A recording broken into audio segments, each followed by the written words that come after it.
दोस्तों, एक बार फिर से आपका स्वागत है। कहानी के पिछले भाग में हमने पढ़ा था कि जब आधी रात को मेरी बहन मेरे कमरे में आई, उसने चुपके से मुझे अपने कमरे में जाकर सोने को कहा और मेरे सवाल करने पर कहा, मेरी दोस्त हॉस्पिटल में है और उससे मेरी ज़रूरत है।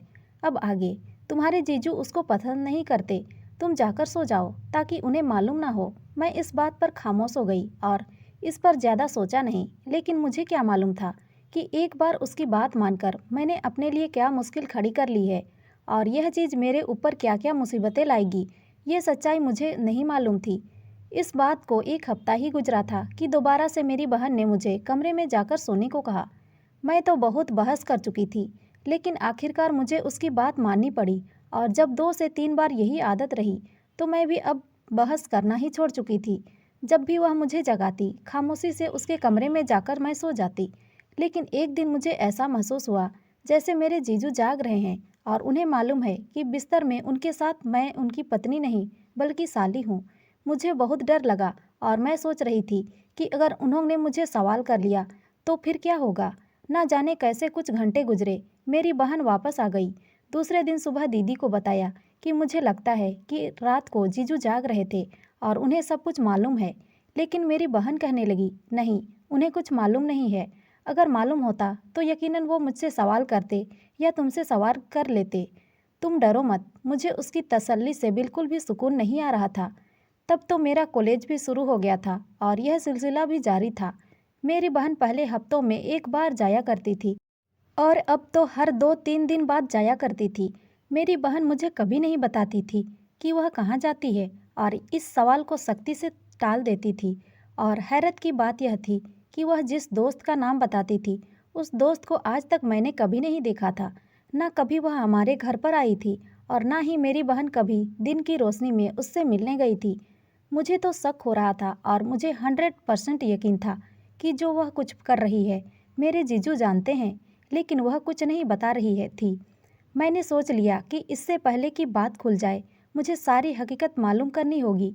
इसीलिए मैंने सारी प्लानिंग कर रखी थी।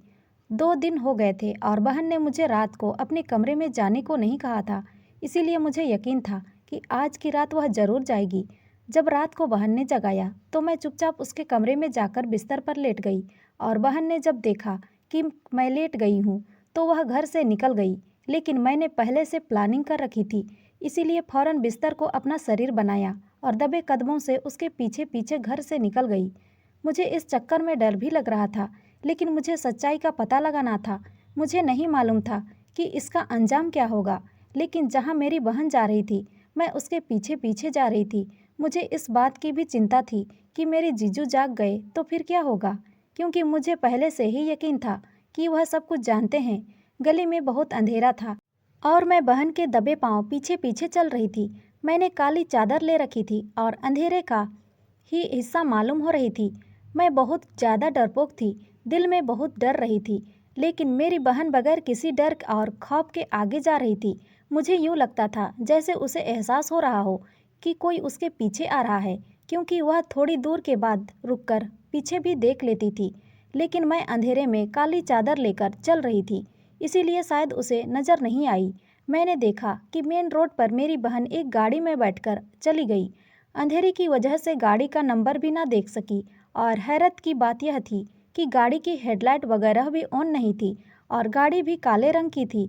इससे मुझे कुछ मालूम नहीं हो सका कि वह कैसी गाड़ी है, उसका नंबर क्या है। मेरे पास अब कोई रास्ता नहीं था, इसीलिए मुझे वापस आना पड़ा।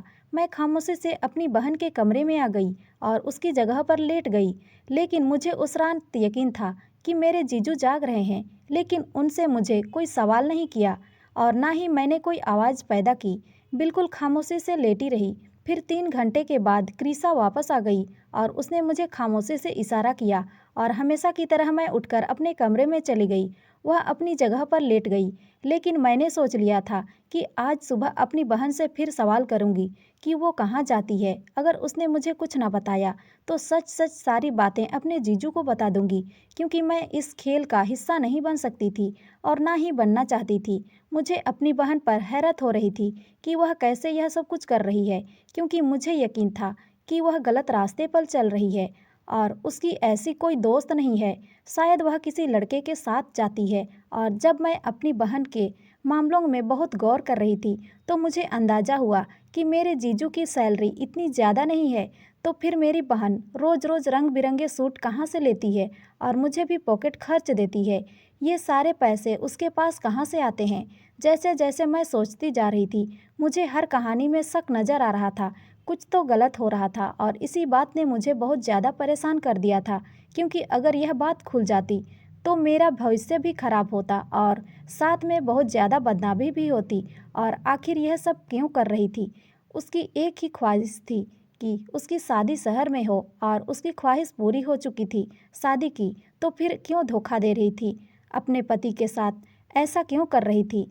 मेरे मन में बहुत ज़्यादा सवाल थे, लेकिन मेरे पास जवाब नहीं था। जवाब मेरी बहन के पास थे, जो मुझे बिल्कुल जवाब नहीं देना चाह रही थी। मुझे उससे हर सवाल का जवाब देना चाहिए था। इसीलिए मैंने दूसरे दिन सुबह कॉलेज से छुट्टी कर ली और जीजू के ऑफिस जाने के बाद अपनी बहन से सवाल किया कि तुम कहाँ जाती हो और किसके साथ जाती हो। मैंने उससे कहा, मुझे सब कुछ सच सच बता दो, क्योंकि मैं जानती हूँ कि तुम किसी गलत रास्ते पर निकली हो और कल रात मैं तुम्हारा पीछा कर रही थी। अब भी अगर तुमने मुझे सच ना बताया तो मैं तुम्हारे पति को सब कुछ बता दूंगी। मेरी बात सुनकर कुछ डर तो मेरी बहन परेशानी में आई, लेकिन फिर उसने कहा, अगर मैं किसी के साथ जाती हूँ तो यह मेरा मसला है। मैं तुम्हें यहाँ इसीलिए लाई थी कि तुम मेरा साथ दे सको। मेरा और तुम्हारा चेहरा एक जैसा है। अंधेरे में बिल्कुल समझ नहीं आएगा कि तुम कौन हो और मैं कौन हूँ। और तुम्हें यह सब कुछ करना ही होगा जब तक मैं चाहती हूँ। अगर तुम मना करोगी तो मेरे पास एक ही रास्ता है, मैं तुम्हें गांव वापस भेज दूंगी और माँ को यह सब बता दूंगी कि तुम्हारा जीजू से किसी किस्म का कोई रिश्ता है।